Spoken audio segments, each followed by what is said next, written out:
Welcome to Naked Reflections, brought to you from the Wolf Institute. I'm Ed Kessler, and each week I'll be taking an in-depth look at the stories reported by our friends over at the Naked Scientists. What does the latest scientific stuff mean for the rest of us? Stay with us and find out. Hello and welcome to Naked Reflections. There's this pizza joint in DC where a cabal of satanic child abusers meets to brag about their exploits. The menu cards are in fact coded lists of available children.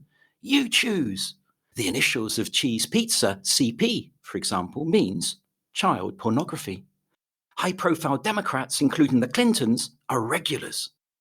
During his presidency, Donald Trump got wind of this and, as part of his plan to drain the swamp, earmarked a day of mass arrests and executions, which he nicknamed the Storm. Got the picture? Pizzagate morphed into QAnon and came close to becoming a mainstream proposition for conspiracy-obsessed radio jocks in the USA. It almost beggars belief. But we've enlisted two guests who can throw some light on that most egregious of conspiracy theories, QAnon, our subject for this week's podcast. Dr. Ruth Lawler is a junior research fellow at Queen's College, Cambridge, and a specialist in modern American history. Ruth was last on Naked Reflections just before the storming of the Capitol in 2021. And welcome back, Dr. Alfred Moore, senior lecturer in politics at York University. Alfred worked on the Leverhulme Trust Project, Conspiracy and Democracy, History, Political Theory, and the Internet. So, how did it all get started? On the Naked Scientist show, Our Search for Extraterrestrials, Dallas Campbell took a generous view of the origins of conspiracy theories. As long as human beings have been roaming the earth, there's been conspiracy theories. Point is, I think we all are conspiracy theorists, just to various different degrees. We all have probably irrational beliefs that we justify in the secret ways that we justify beliefs. Alfred, is QAnon just another conspiracy theory, or is it unusual even for the world of conspiracists? That's a good question. I mean, it is clearly part of a long tradition of conspiratorial thinking. So, I mean, if you think in the America in the post-war period, one of the classic sort of early observers of conspiracy theories or early critics was Richard Hofstadter, the historian. And he suggested that the kind of conspiracy theory, as we would call it, what he called the paranoid style, was something that periodically manifested throughout American history. And so he looked at conspiracy theories about the Jesuits and conspiracy theories about slaveholders, all of these kinds of things running up to the John Birch movement and Joseph McCarthy. And you can see a continuity in, let's say, some of the three key features of his paranoid style. One of them is the fact that it's a kind of style of explanation that rejects contingency in human affairs. Nothing is accidental. Everything has some significance or meaning. The people in power are not just clueless, making mistakes, or blundering. There's organization at some deep level in human affairs. The second point is that conspiracy theories often have what Hofstadter called a kind of pedantic quality, right? They're obsessed with looking for clues and evidence, sometimes in a kind of pseudoscientific kind of way. They try to sort of style themselves as making sense of the world. And the third feature that Hofstadter pointed out was that they're characterized by a Manichaean dualism, a conviction that the world is guided by good and evil, this simple kind of moral division. So in a sense, you can clearly see QAnon as continuous with a quite long tradition of radical, paranoid suspicion. I think this is exactly spot on, and Hofstadter is a great person to do this kind of explaining for us. Two things that are interesting with respect to QAnon in terms of their difference and similarity with past conspiratorial thinking. The first is that QAnon strikes me as a really postmodern phenomenon. It's deeply embedded in online discourse where the idea of truth is somewhat relative, such that claims about fact are difficult to substantiate, and it traffics in a great deal of irony and disavowal, which makes them both very hard to pin down in terms of their claims, but endlessly self-referential. So this also has the effect of creating in-groups and out-groups that contributes to the evangelical fervor that QAnon also displays. But the second aspect is that the QAnon phenomenon has rolled up a number of common themes in historical conspiracies, including, for example, the references to Pedophilia, sex trafficking, a global shadowy elite or a cabal are particularly anti-Semitic dog whistles that have echoes in terms of an old document called the Protocols of the Elders of Zion, which was a right-wing Russian Tsarist document proclaiming to find evidence of a Jewish conspiracy to take over the world. And that was disseminated widely in the United States in the 1920s, at least in part by Henry Ford, a car manufacturer. And those claims about pedophilia are really central to historic white supremacism and anti-Semitism. And other themes to do with child abduction or the sort of racial and gendered obsession of QAnon and other far-right figures certainly taps into the child abduction or stranger danger panics of the 1980s in the United States and the satanic panics of that period as well, all of which historians have said were racially coded and contributed to mass incarceration in the United States today. The importance of the sort of fears around sexuality is, again, a kind of, as we said, a strong connection to older manifestations of conspiracy theory. And I was thinking particularly when she was talking of the hysteria around homosexuality that accompanied the Red Scare in the 1950s. So there are sort of profound fears around sexuality that are running through some of these styles of thought.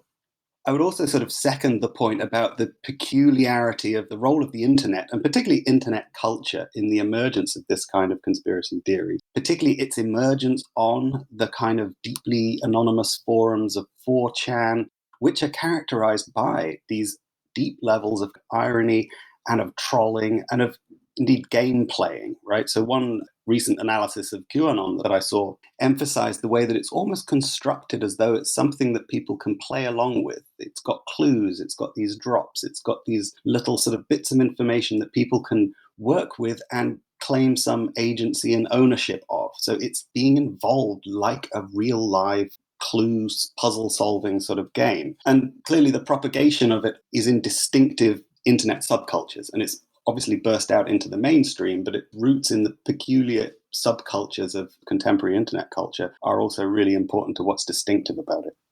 What I think you're saying is there's nothing new. It's just that we live in a slightly different environment, a postmodern internet age, which is the context for QAnon at the moment. Is that fair?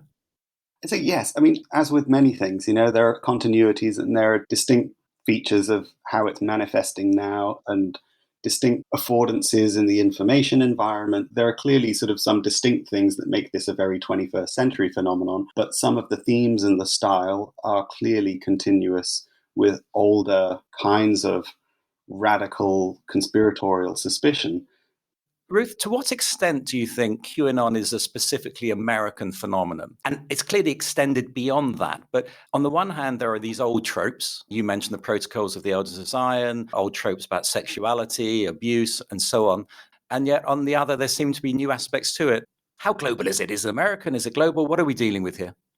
It's a good question because the roots of the anti-Semitism that we were talking about have European origins, and many of the anti-Semitic texts that have circulated in the United States originated in Europe. The Protocols of the Elders of Zion, for example, after being circulated in the United States, then made its way back to Germany again in the 1920s. And we can all understand what the consequences of that type of circulation of ideas might be. The context of that circulation in the United States was the first Red Scare. So Alfred had talked to us about the second Red Scare in the 1950s with the rise of the Cold War. In the 1920s in the US, in the aftermath of the 1917 Bolshevik Revolution, the first anti-communist fervor arose. It was not only anti-Semitic, but deeply racist and fueled a very severe immigration restriction in the United States that lasted from 1924 until 1965 and enabled the flourishing of new forms of specifically American white supremacism, I suppose, that also had a deeply anti-Black racism embedded within it. And the US, through its imperial ventures, through war making, through its cultural empire, have been able to export some of those ideas and also make them chime with older forms of, say, European racism and the legacies of colonialism. And so if I could give you one example, many of the QAnoners have made these awfully racist claims that Michelle Obama is not, in fact, a woman, that she's a man and that the children that she and Barack Obama have are not theirs. And that taps into a very deep history of the denial of femininity to Black women. That's a legacy of the enslavement and sexual violence committed against Black women during that time. So these are older tropes that come from an American context, but then can be easily embedded or absorbed into local forms of racism or anti-statism. It's also worth saying, of course, that suspicion of the state is a very long-standing American tradition, and so it taps into that element as well. And suspicion of the other, of course, taps into the human condition. We are in many ways naturally suspicious, particularly when it comes, we're us and you lot are they. Alfred, is there a sense that the momentum behind QAnon is declining, or am I being too hopeful? I don't know about declining, but I think you can take some reassurance from some systematic political science studies of the QAnon phenomenon that have recently been published, which essentially establish that it's pretty marginal and that it's pretty stable.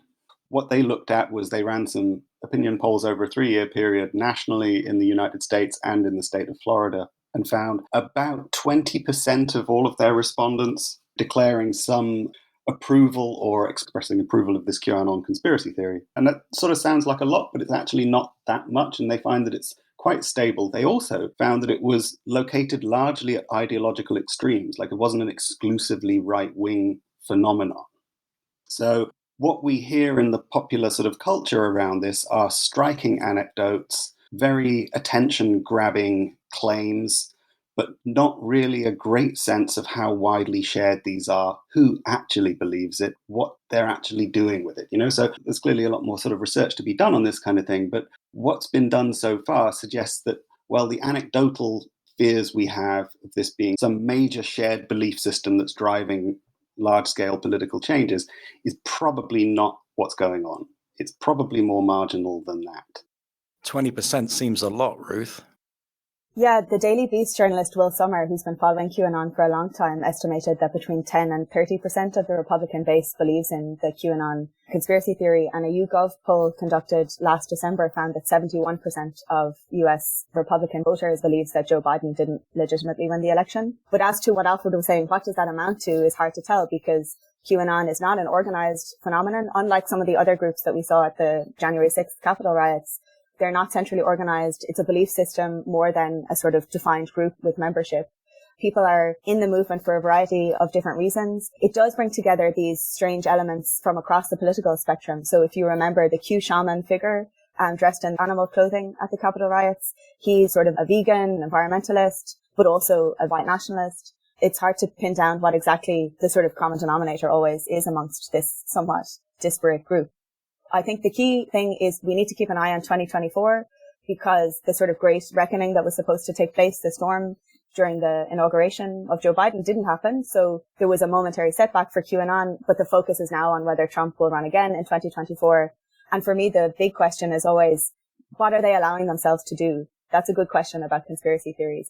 Sometimes there are elements of truth in terms of identifying state power, doing nefarious things. But to what end is that information put, and why does it focus on some targets rather than others? We're going to touch on the question of fragments of truth in the second half. This is Naked Reflections with me, Ed Kessler.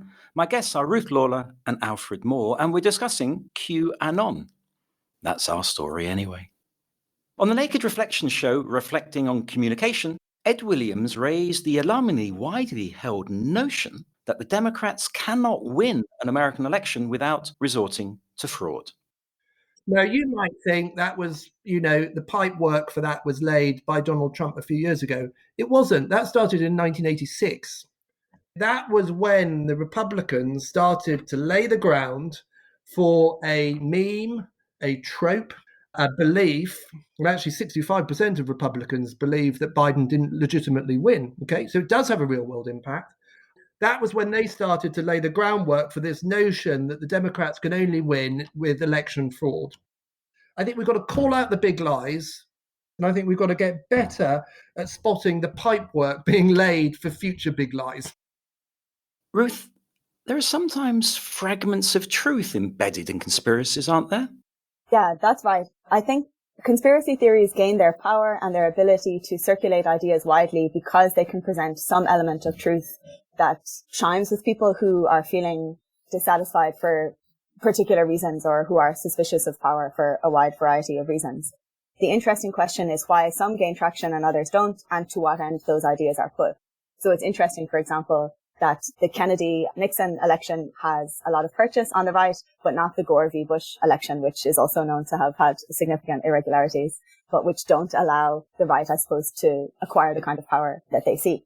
At the heart of Pizzagate is this outlandish story about a ring of pedophiles. QAnon has also shown a great deal of interest in the story of Jeffrey Epstein and his group of elite celebrity friends and others, including the Clintons and many famous actors who spent time with him. And we know that there's evidence there of trafficking and sexual abuse. But the QAnoners are very conveniently leaving Trump out of that discussion, even though we know that he was also present during some of these encounters. When the child sex abuse scandals really hit the news, particularly in the 1980s and the 1990s, that was at a time when we were beginning to learn much more about the fact that child sexual abuse was a very prevalent problem in our society. What this kind of far-right conspiracy theory does, I think, is allow those on the right to externalize that problem, right? To say that it's on the part of strangers, children get abducted off the streets, but not to focus on institutions of power that might need to be challenged, right? The church, those who are extremely wealthy, billionaires, politicians who aren't accountable, because many white nationalists and middle-class people themselves are invested in those very same structures. So they don't want to have to challenge those ones. So it's a convenient political vehicle, I would say. It's a kind of selectivity, isn't it? You pick and choose which ones you want. I'd like to take the issue of QAnon back to a much earlier time, because the propagation of misinformation on a massive scale can be traced back to the Bible, can't it? I mean, it's not just a postmodern 21st century phenomenon. Alfred? Yeah, I mean, that's certainly true, it seems to me. And if we just take misinformation to mean giving someone false or inaccurate information with the intention of deceiving them, then it's a perpetual feature of human societies. I think there is a case to be made that there are distinct differences today in terms of the scale, the kind of problem that people face, the problem of a flood of information, which shifts the position of the consumer of information to a kind of attention problem. And you have a dynamics of attention grabbing that's going on. Can I push back on that, Alfred? Because yes, you're right that there's a technological difference because of the dissemination of information. But is it so very different from woodcuts in the sort of early medieval period or the creation of the printing press in the 16th century? Is it so very different? Broadly speaking, I think you can identify continuities. And at a sort of secondary level, I think you can also identify continuities in the kinds of anxieties and fears that new technologies of communication have elicited.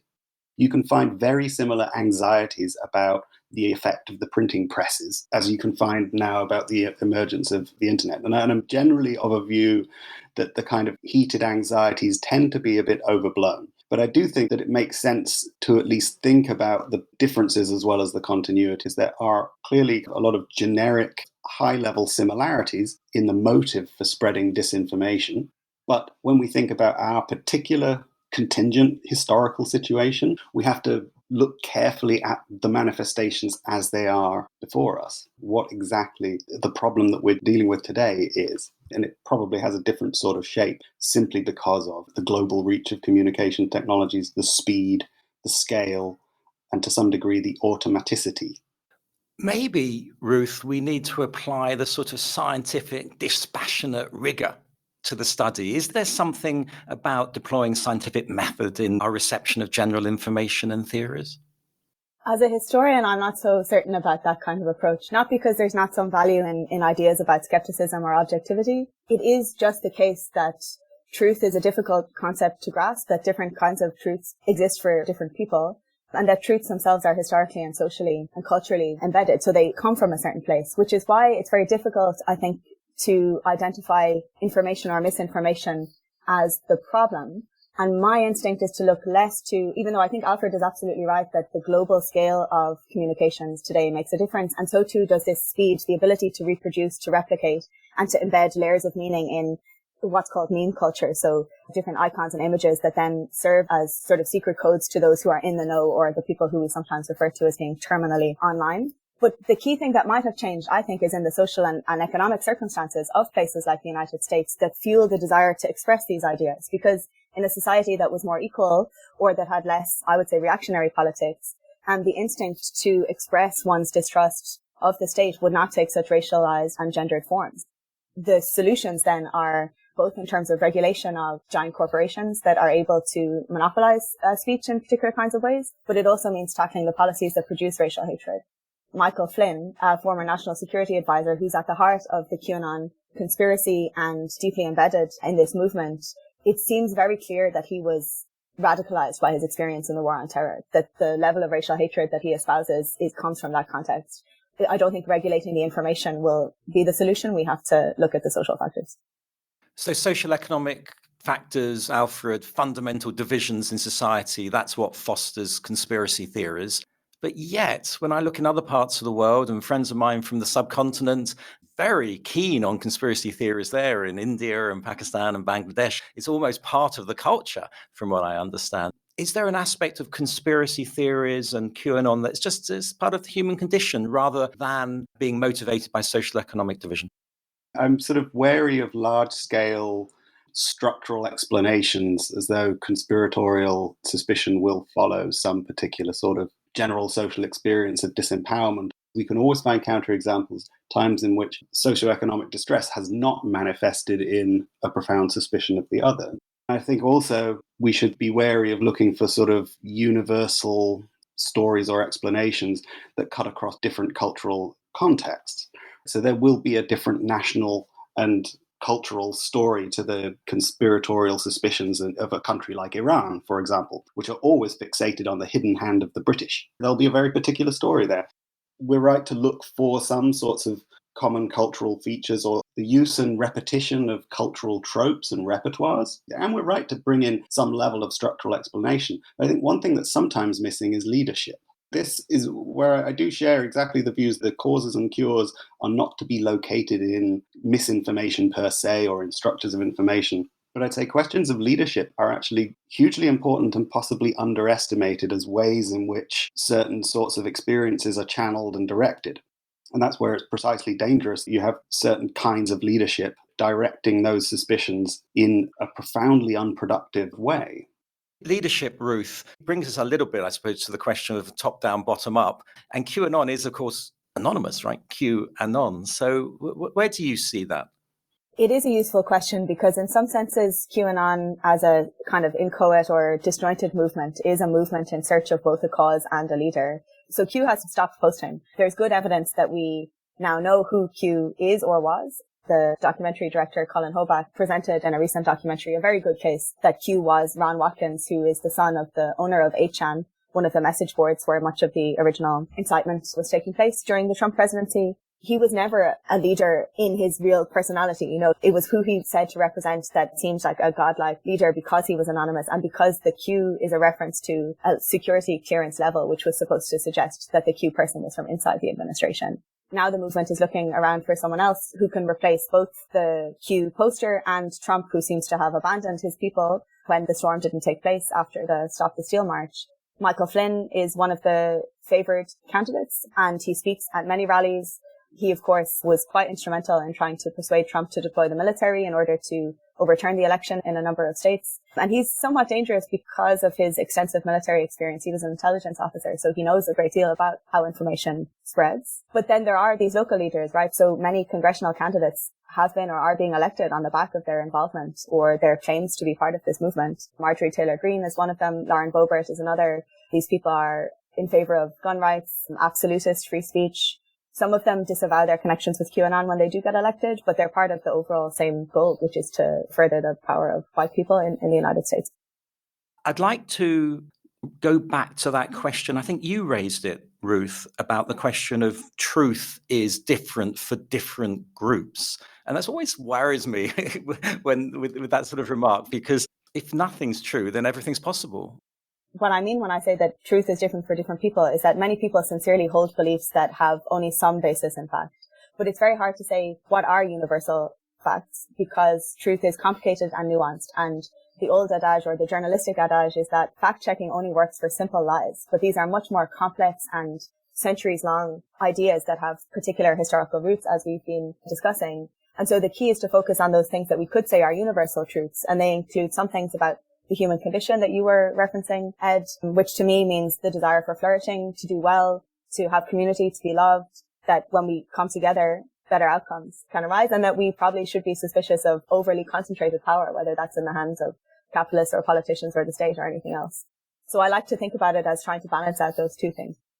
Multiple truths, Alfred. I would, in this case, sort of avoid the register of truth a little bit. The great problem that we face when we're dealing with the apparently extreme, radicalized sort of beliefs The threat we face is one to how we live together peacefully, and how we can flourish collectively in the midst of radical difference. And the question for me is how we sort of engage with one another across these kinds of differences in ways that enable us to treat one another with respect and to listen to one another. And I think the Register of Truth can sometimes push against that if it is crudely interpreted as fact-checking, people being misled, people being dupes, people lying, because those things are obviously true, they're possible, they can happen. But it isn't a way of opening up conversations across difference. And I think that's where we need to focus more positively, is how do we open up conversations across difference with those who share radical, extremely distasteful attitudes, racism and so on? How do we treat them not as enemies, ultimately, because there's a risk that you can crystallize and make rigid these sorts of divisions by the way that we talk about them and the way that we try to engage across them. The problem we face is how do we try to engage across difference without making the kinds of beliefs we have even more deeply embedded and even more antagonistic? And it's very difficult when you're faced with an antagonistic other, but I think that's the challenge. Truth sounds like a good subject for another episode of Naked Reflections. One thing I am certain of, however, is that we've reached the end of this podcast. Thanks to my guests, Ruth Lawler and Alfred Moore, and many thanks to you for listening. If you enjoyed the show, you might want to browse our archive of podcasts, which includes that edition about the American election that I mentioned at the top of the show. Plenty of insights there and elsewhere. Feel free to check out other podcasts from the Wolf Institute or from our friends at the Naked Scientists. I'll be back next week with more guests.